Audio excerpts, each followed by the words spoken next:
Good morning. DElEd fourth semester social study में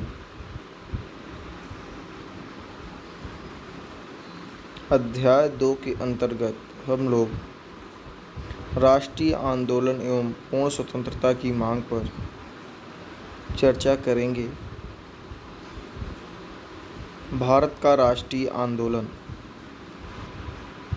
भारत का राष्ट्रीय आंदोलन भारत की आज़ादी के लिए सबसे लंबे समय तक चलने वाला एक प्रमुख राष्ट्रीय आंदोलन था।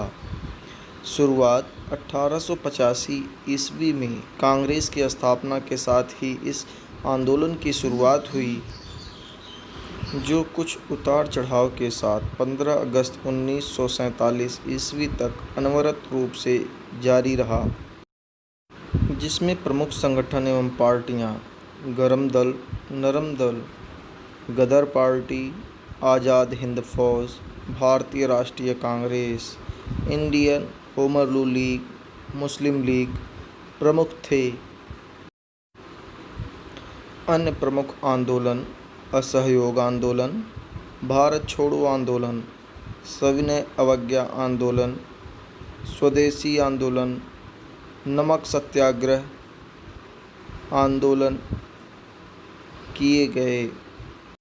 परिणाम का देखें तो भारत स्वतंत्र घोषित हुआ, यह आंदोलन का परिणाम रहा।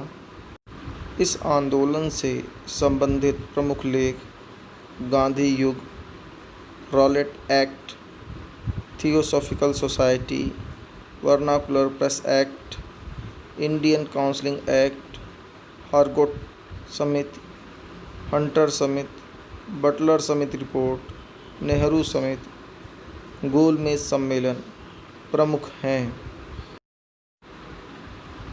भारत के राष्ट्रीय आंदोलन को 3 भागों में बांटा जा सकता है।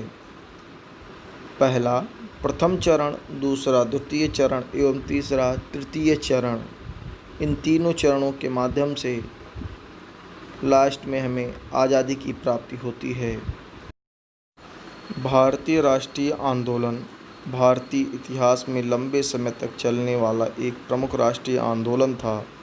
इस आंदोलन की औपचारिक शुरुआत 1885 ईस्वी में कांग्रेस की स्थापना के साथ हुई थी, जो कुछ उतार चढ़ाव के साथ 15 अगस्त 1947 ईस्वी तक अनवरत रूप से जारी रहा।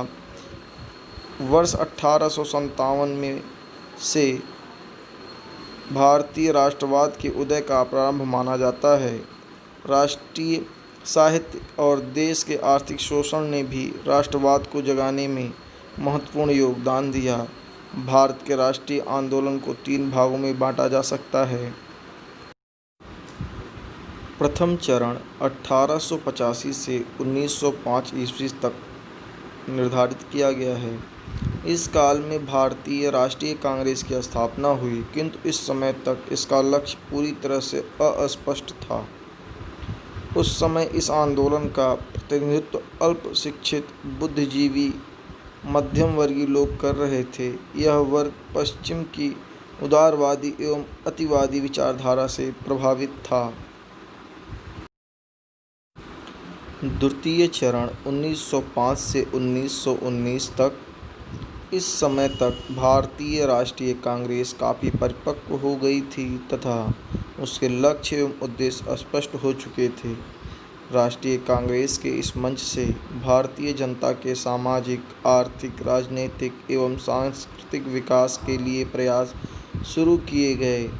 इस दौरान कुछ उग्रवादी विचारधारा वाले संगठनों ने ब्रिटिश साम्राज्यवाद को समाप्त करने के लिए पश्चिम के ही क्रांतिकारी ढंग का प्रयोग किया। तृतीय एवं अंतिम चरण 1919 से 1947 तक। इस काल में महात्मा गांधी के नेतृत्व में कांग्रेस ने पूर्ण स्वराज की प्राप्ति के लिए आंदोलन प्रारंभ कर दिए।